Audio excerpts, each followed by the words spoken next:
I'm all dressed up. Here we go. I think you know why. Okay.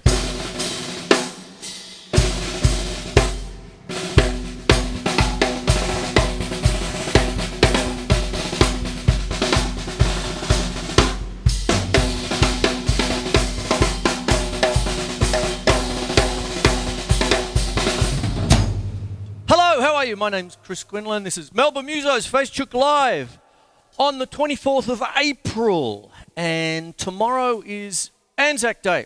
And it's an important ANZAC Day because we can't march it because of our current predicament. So the big thing is to do whatever you can at home to honour them. And that's what it is. And so tonight's Facebook is all about snare drums, press rolls, how to get a good press roll,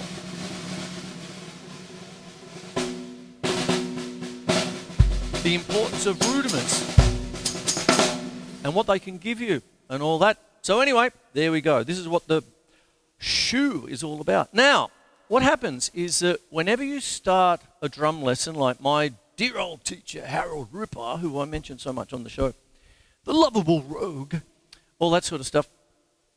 Now, he was, in his day, he was the percussion leader for the Melbourne Pipe Band. And I want to send a cheerio to Matt Morgan, who was also one of H's students. And Matt, and what it is, am I right? Was it the Melbourne Pipe Band? I think it was. And that's what goes on there. And the very first lesson he gave me when I was a young tacker was he said, son, there's three main taps. All drumming is made from three main taps. And what it is, you had a single tap, a double tap, and a press. That's what it is. I'll put it over here so you can see it on the camera. There it is there. Okay, so you've got a single tap.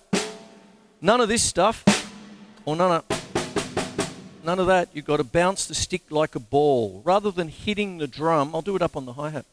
Rather than hitting the drum, I say it too, you've got to, rather than hit a drum, you want to try and bounce the stick. It's a head thing, right? You get the fulcrum, right, the point of balance there, and then you learn to bounce the stick.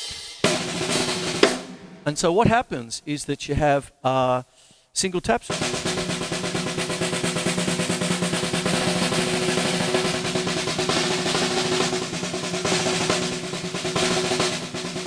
double,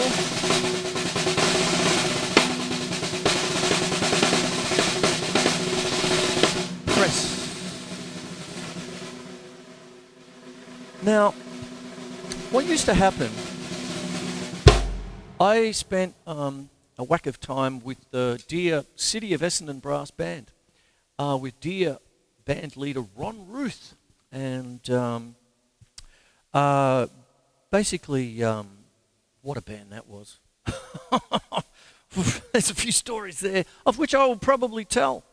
Okay, but what happens is one of the things about that band, and like any ANZAC Day, you go out and you play. And one of the things about marching, which I'll get into, is there's a set of rules just like there is for rock and roll and all that sort of stuff, you see. So what happens is that when you're actually playing rudimentary music and marching music, what happens is you have to be good with a press roll, okay? So what happens is a press roll, often known as a multiple bounce roll, is a press with each hand, right? So essentially, it's like,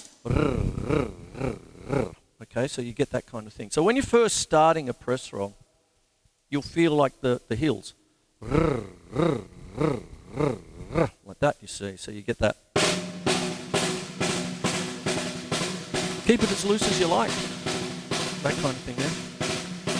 But what would happen with me is that ANZAC Day was one thing, but the press rolls for Remembrance Day, the 11th of November, my wrists would fall off because it was all hymns. It's a lot more somber, okay, is how I always saw Remembrance Day. And so what would happen is you'd have to do a fine press roll. Now, I know that is hidden to the Facebook Live camera up there. I've got that camera over my shoulder there, so I'll put it up later on. But I'm going to put it here. You see? Now, the thing about press rolls and into doubles and things like that is that it works the reverse of how people normally see or perceive rudiments, because usually it's like, how fast can you go? Like that. But a press roll is often determined by how slow you can create a continuous press with the least amount of pressure and the least amount of strokes. Because if you just go into it and sort of go, that's called a scratch roll. And that's usually shit, okay, sort of thing. So you get the kids out of that habit very quickly. What actually happens is when you're doing it, you just take your time.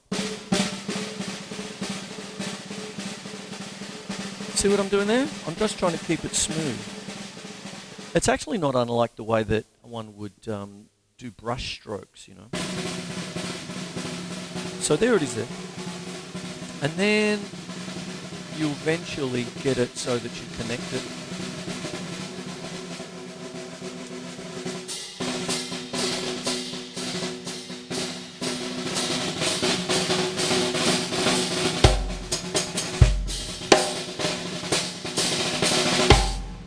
And there you go. Now, what I'm doing now is a kind of a thing that I first got from the very famous drummer, American drummer for Johnny Carson's Tonight Show for so long, Ed Shaughnessy. And it was out of a Modern Drummer magazine. And Ed Shaughnessy, if you haven't heard of him, look him up on YouTube. There's a famous drum battle between Ed Shaughnessy and Buddy Rich. And I've said it before, both here on Facebook Live and on the show, that he was the one guy that gave Buddy Rich a run for his money. Him and Louis Bellson. Oof. They got close. Buddy Rich didn't like it, you could tell, because Buddy, you know, our Buddy was he wasn't so buddy, you know, that kind of thing. He'd play for sheep stations. He knew he was on the top. So when you had people like Ed Shaughnessy and Louis Bellson start to give him a bit of a run, you could see he was going, oh man, I've got to work here. And Ed Shaughnessy put up a thing in Modern Drummer magazine many, many years ago, I think even late 70s, where he called it the cod liver oil, probably because it gave everyone the shits. But press, double, without breaking, single, without breaking, double, press, double, single, double, press, double, single, double, press, double, single, double.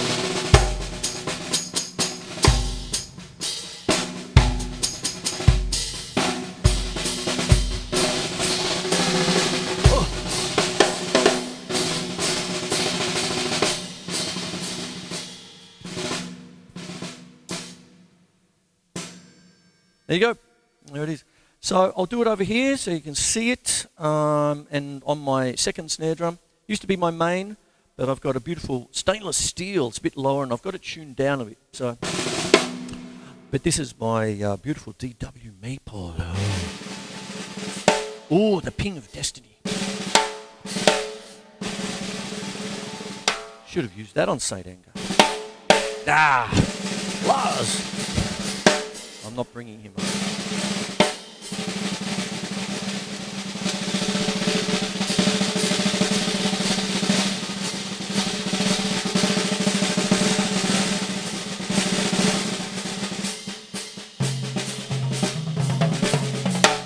One of the reasons I've got these too, as a complete sideways thing, is multi-toms. These are piccolo toms, of course, but when you're doing, drumline stuff.